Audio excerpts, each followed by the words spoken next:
सावित्री ज्योतिबा फुले लहान असताना तुमच्यासारखीच अल्लड अवखळ पूड मुलगी होते. नायगाव माझी बाहेर आई बाबांची एकुलती एक लाडकी लेक होते. लाडाघोडात वाढत असताना मला अनेक प्रश्न पडायचे, पण त्या प्रश्नांची उत्तरच मिळायची नाही. ज्योतिबा इतर पुरुषांपेक्षा फार फार वेगळे, तितकेच कठोर, पण त्यांनी मला कधीच घरात कोंडून ठेवलं नाही. स्त्री आणि पुरुष यांच्यात भेद करणं चुकीचं आहे असं म्हणायचे. ते सतत काही ना काही वाचत असायचे. मी आपल्या कौतुकतेने त्यांच्याकडे पाहायची. ते काय वाचत असतील, आपल्यालाही जमेल का?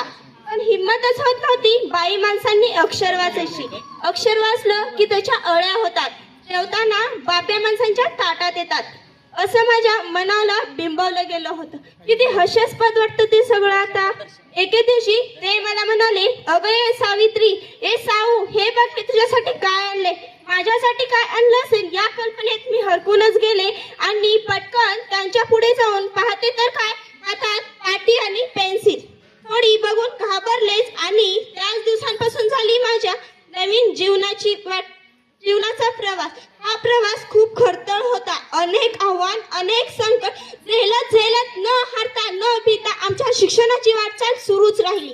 त्यांनी मला शिकवलं, घडवलं आणि मी माझ्यापुरतीच न राहता इतर मुलींशीही बनले अशी प्रेरणा माझ्यात प्रेरली. त्या प्रेरणेला अनेक अंकुर फुटले, गुन्हेगारांच्या पटीत ते वाढले आणि आज तुम्ही माझ्या समोर बसलेल्या मुली त्याच प्रेरणेचे अंकुर आहात. खूप शिका, स्वावलंबी व्हा, नीती मूल्यांची कास धरून आयुष्याचा प्रत्येक दिवस काहीतरी बनवून दाखवा. तुमच्या साऊला, सावित्री मायेला तुमचा खूप खूप अभिमान. माय सावित्री तुझ्यामुळे झाली, माय सावित्री तुझ्यामुळे झाली आम्हाला अक्षरांची ओळख. आज फक्त तुझ्यामुळे करतोय भल्या भल्यांची पारख.